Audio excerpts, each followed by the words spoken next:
నీటి సంఘం ఎన్నికల సందర్భంగా పులివెందుల్లో రాజకీయం వేడెక్కింది. టీడీపీ వైసీపీ నేతల మధ్య మాటల యుద్ధం మొదలైంది. పోటీ చేయడానికి కూడా వైసీపీ ధైర్యం చేయలేదని టీడీపీ అంటే దానికి కౌంటర్ ఇస్తోంది వైసీపీ.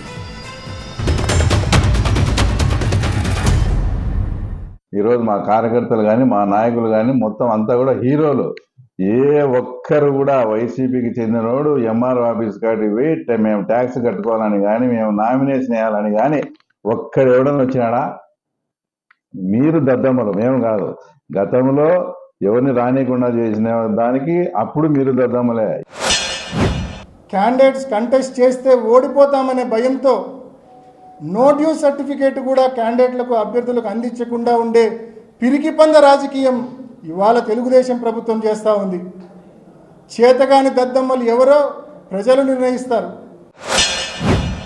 ఇంతవరకు 78 నుంచి మీరు నిర్మించుకునే సామ్రాజ్యాన్ని ఈరోజు మా కార్యకర్తలు మా నాయకులు కూకట్టి వేళ్లతో సహా పెకలించి ఎవడే కానీ నామినేషన్ కానీ ట్యాక్స్ కట్టుకునేదానికి కానీ ఎంఆర్ఓ ఆఫీసుకు వచ్చిన సందర్భం కూడా లేదు.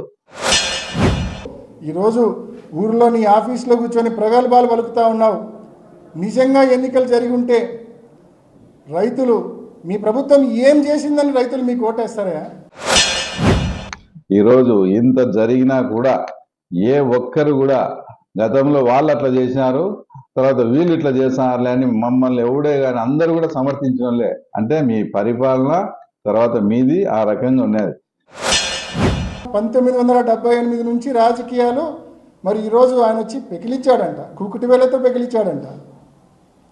మొహం అద్దంలో చూసుకో ఒకసారి. ఎలక్షన్ నువ్వు ఏ రకంగా చేసినావో నీ ఒక్కడికే తెలుసు అనుకుంటున్నావేమో. పులివెందుల్లో ఉన్న ప్రజలు, రైతులు, వైఎస్ఆర్ కాంగ్రెస్ పార్టీ నాయకులు ప్రతి ఒక్కరు కూడా గమనించారు నువ్వు ఎన్నికలు ఏ పద్ధతిలో చేశావు.